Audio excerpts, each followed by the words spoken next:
Good morning, everyone. Jim Clark here at the Synchronicity Sanctuary in Central Virginia to share another contemplative focus with you today. And that focus that we're going to look at today is how can you become what you already are? The more you seek, the more you maintain the illusion of separation of subject and object. You as one reality and everything outside yourself as something separate from yourself. All experience in the relative field of experience distorts the one into two. So that's what we're going to look at today. And of course, you can't become what you already are. We know that. It doesn't make any sense that you would become something that you already are. You're a human being. If you are a human being, then you don't need to become a human being. And yet we live life as if we're always becoming a human being. Why? Look at the play of consciousness and why the creation game was created in the first place. In the holistic model of reality, consciousness has this intention to fully experience itself. And in that intention, it wants to have experience of itself, but it lives outside of experience. It lives beyond the relative field of experience. So it creates one. And in that relative field, the one is seemingly two. It diversifies itself into billions of human beings and all forms of life and all forms of planets and solar systems and everything else. And so you have a reality that has been created for the purpose of experience, not just for us. We are consciousness having the experience, billions of different perspectives having an experience that are all different and all unique. This is just the power of consciousness and its creation of itself as human beings. And of course, it's not ultimately real. It's very real when you're in it. There's no doubt that when you're in the human experience, the one thing you realize is that you do have an experience. You're flesh and blood. You're a body that is susceptible to pleasure and pain. And and you know that you don't, well, for the most part, you don't want pain. You want the pleasure. And life seems to bounce back and forth between the two for you. Try to stay with one and avoid the other, and yet somehow it never quite works. The one is not the two. The one is the one. And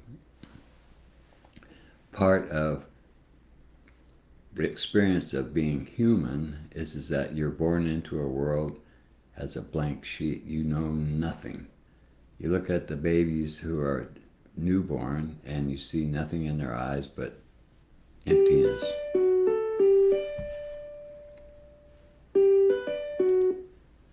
It's all emptiness. And so they're actually very blissful because nothing has gone into them yet to distract them from the consciousness that they are. And yet they're experiencing themselves as something that they quite don't understand yet. They haven't had any development in their minds to explain the experience that they're having. We all begin this way too. We are born into a world, and I don't have any memory of when I was first born. I doubt many people do, but the point being is that you are thrust into an experience that is the direct result of the primary intention in consciousness to experience itself. You are consciousness that contracted yourself, densified yourself into a human form so that you could experience life. You could experience life as a human being, forgetting that you're consciousness and being something other than consciousness, something other than everything in the world that you find yourself in. This is the ultimate separation of anything. It's like you are kind of like an alien surrounded by similar forms, yet you're not them. And you're not it. if it's an it. You're not them if it's a them. And so the game goes on. The pretense of being who you are as a human being is the fulfillment of this primary intention, because what it leads to, of course, is back to where it started, to the truth of who you are. And the object of being a human being is to come to this realization while you're still having the human experience, so that you have, so we say, closure.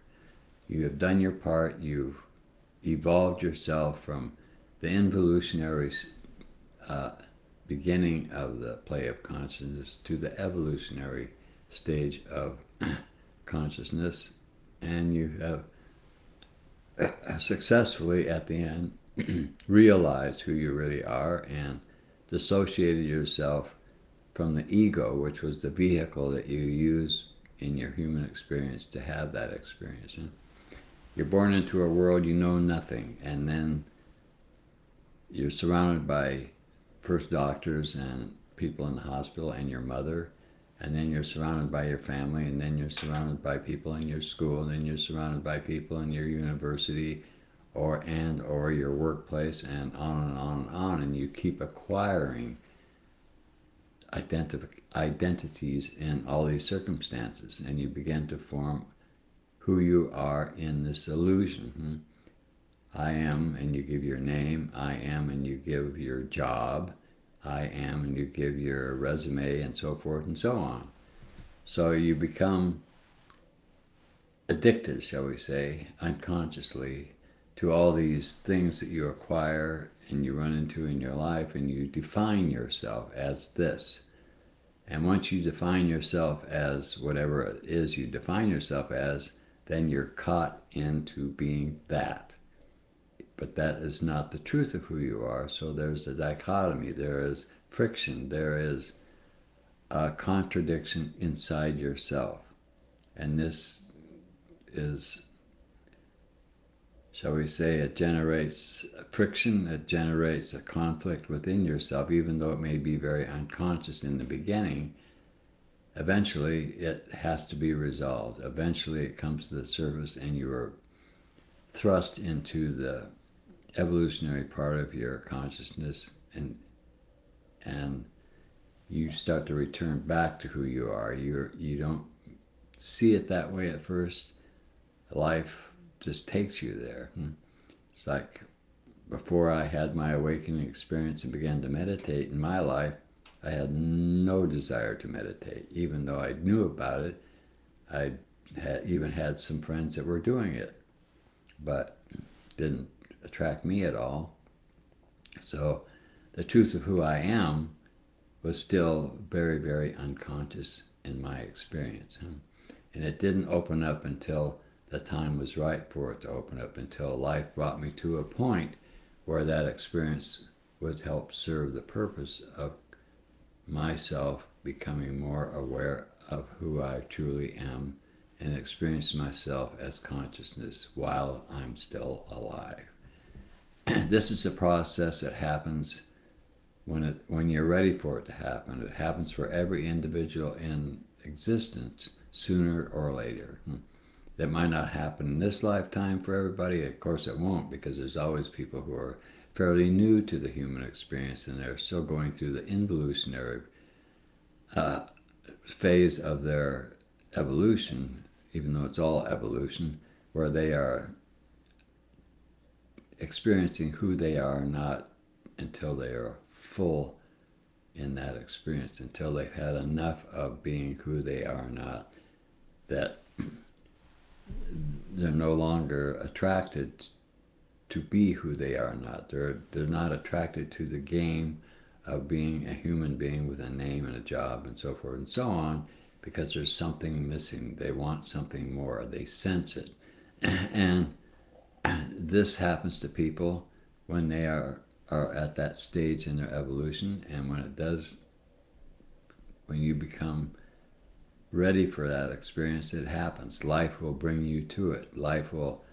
This is when a teacher shows up. This is when circumstances change beyond your control, and somehow you're prepared for this, and and you welcome at the change, or at least you're willing to try the change, and you start to meditate and you start to go in instead of being focused externally all the time. So the polarity of the negative polarity of the objective world, which has dominated your experience for a lifetime after lifetime after lifetime, is now is receding, while the subjective experience, the positive polarity of your human experience, is now being emphasized and being practiced. And as that continues to happen, the polarities in your experience change until the negative polarity, the contractive polarity of the objective perspective and the objective focus recedes, while the subjective focus expands. And sooner or later, as the subjective polarity grows strong enough, the two become balanced, and then experiences open up for you that validate the truth of who you are, as opposed to the illusion of who you thought you were. And then it continues to grow from there if you keep meditating until the positive polarity in your human experience gains enough power that the presence of your truth becomes a constant experience, no matter what you're doing. The meditation, you might say, becomes a 24/7 experience. And you keep meditating, so you grow that polarity and you strengthen that polarity so that that experience grows in its amplitude and strength within you. And as that continues to go, eventually it reaches a point where your identity as source becomes stronger than the illusion of who you used to be. You're no longer that person that had a name, a job, a family. You realize that you had all these things as that.